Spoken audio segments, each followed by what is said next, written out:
All right, hey y'all. Today's Right on Wednesday word is entitled Satisfied with God, Married, Single, Divorced, or Widowed. It came from 1 Corinthians 7.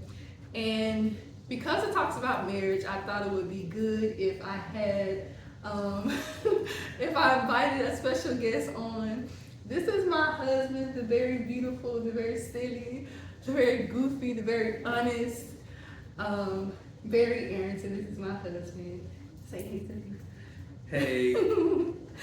um, so we're coming from 1 Corinthians 7, and Barry and I, we have been married. It'll be 10 years technically in October of this year. A lot of people know that we had our wedding anniversary in May of 2015, but we got married in October of 2014. So we're approaching 10 years. We know a little something about marriage, and we just want to talk about it basically. So I want my husband to lead kind of in the speaking today. So what do you want to talk about, and how do you want to share your wisdom?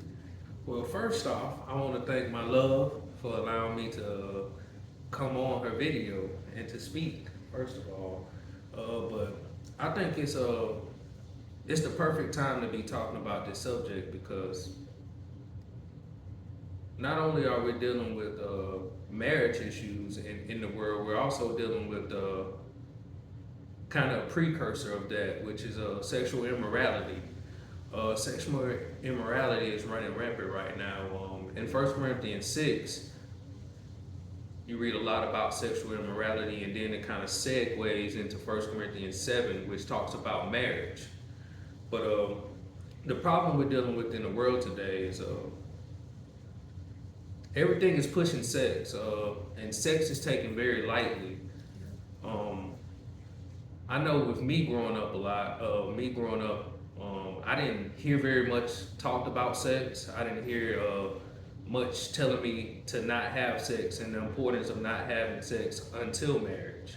You know, most of the time in my peer groups, it was pushed to have sex. It was pushed to meet up with these women. It was pushed to do these certain things. But when you read 1 Corinthians 6, it teaches you that your body houses the Holy Spirit. Therefore, since your body houses the Holy Spirit, sexual interactions with people messes that up. It messes up that spirit within you. Sexual immorality is the only sin against the body. All other sins are done outside of the body. You read that in 1 Corinthians 6.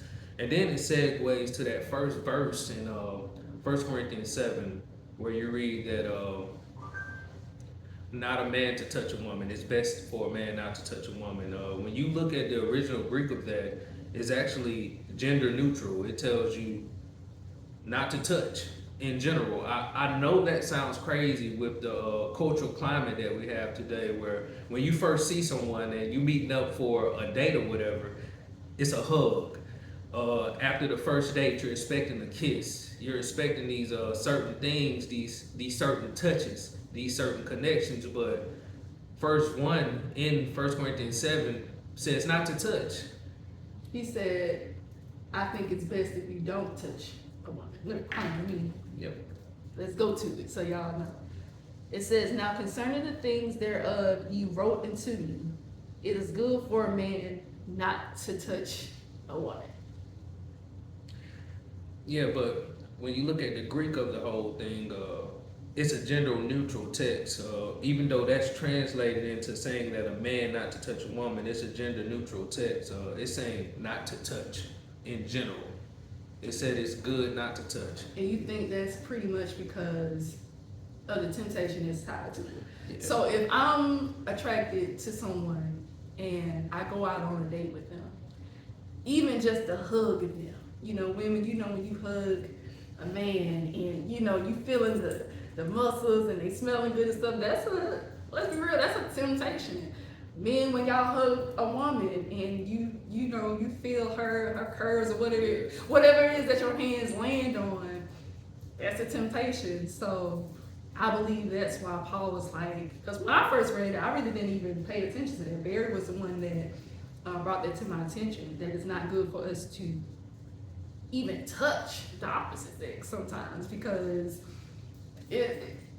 we're supposed to flee even the appearance of evil, and that's, you know, your mind and your feeling and stuff. It may bring up stuff in you that shouldn't be brought up. So I'm glad you made me see that. Yeah, and it's a heavy saying because in the next verse he even tells you to avoid to avoid even dealing with that temptation of touching someone. If you are gonna touch somebody, go ahead and get married. Right, which is something I wanted to make sure we hit on. So although he did say, you know, don't even touch. Obviously we married, right? We telling y'all not to touch, but then we didn't touch on each other.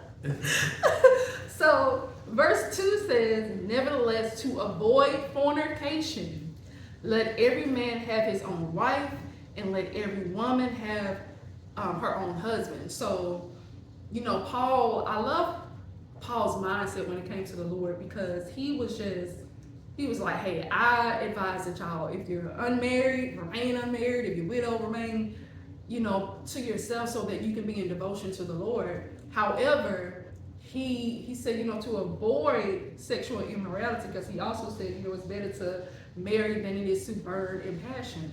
So we do have a way out. If you want to avoid sexual immorality, you need to get married. And so that's what we've done. And you know, we to be real, we didn't always abide by this. You know, before we got married, I wanted to remain away from sexual immorality, but that did not happen.